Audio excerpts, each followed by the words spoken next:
আমরা অফিসে এইভাবে ভর্তা বানিয়ে খাই। চাইলে কিন্তু আপনারাও একটু ট্রাই করে দেখতে পারেন যে আমরা কীভাবে খুব সহজে অফিসের মধ্যে আমের ভর্তাগুলো বানিয়ে খাই।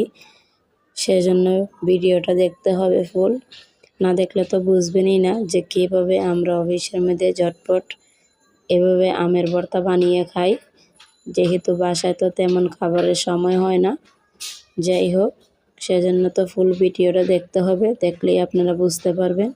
তো প্রথমত এখানে আমি কয়েকটা আম নিয়ে নিচ্ছি। নেওয়ার পরে এখানে আমি ভালো করে আলু সোলার মেশিনটা দিয়ে ভালোভাবে আমগুলোকে সুলিয়ে নিচ্ছি। তারপরে এই যে দেখুন কত সুন্দর করে কিন্তু সুলানো যায়।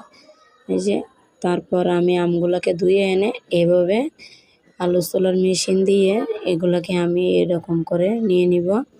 সবগুলো কিন্তু আমি এভাবে দিয়ে দিব। বিশ্বাস করুন এত সহজে আর এত টেস্ট হয়েছে, চাইলে যে কেউ খেতে পারেন।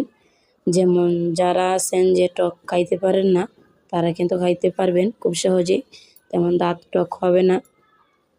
আমার তো জিভে জল এসে গেছে। যাই হোক সেই রকমের ভর্তাটা কিন্তু হয়েছে, এত মজা। আর আজকে যেহেতু অফিস বন্ধ ছিল তাই আমি একটু সাজুগুজু করছি। রেশমি চুড়ি কিন্তু আমার অনেক পছন্দের, সেজন্য 4টা রেশমি চুড়ি হাতে দিয়ে দিয়েছি। তেমন একটা সাজুগুজু করা হয় না, সাজুগুজু তো সব মেয়েদেরই অনেক পছন্দ। এদিকে দেখুন আমি আম সবগুলোকে কুচাই নিয়েছি। কুচাই নেওয়ার পরে যে দেখুন আমি আস্তে আস্তে সব কিছু দিয়ে দিচ্ছি।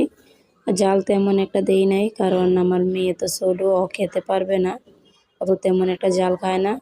এখানে আমি একটু চিনিও অ্যাড করে নিছি, কারণ একটু চিনি অ্যাড করলে যেহেতু আমগুলো বেশি টক, এত টক লাগবে না। যাই হোক এই যে দেখুন কত সুন্দর হয়েছে, দেখলেই কিন্তু খেতে মন চায়। আর টক তো সবারই খেতে মন চায়, অনেক পছন্দ। এই আমের সিজনে আপনারা চাইলে এভাবে ভর্তা করে কিন্তু খেতে পারবেন। এই যে দেখুন কত সুন্দর হয়েছে। আর এগুলো কিন্তু তেমন একটা টক লাগে না, আমার কাছে তো খুবই ভালো লাগছে। আমার মেয়েও কিন্তু খেয়ে নিচ্ছে অনেকগুলো। এই যে দেখুন এখন আমি আমার মেয়ের জন্য আলাদাভাবে উঠিয়ে রাখবো। তারপর আমি আর একটু জাল বাড়িয়ে দিয়ে খাবো, এত ছোট মানুষ তেমন একটা জাল খেতে পারে না। এই যে দেখুন আমি আর একটু গুঁড়ামরিচ সেট করে নিচ্ছি।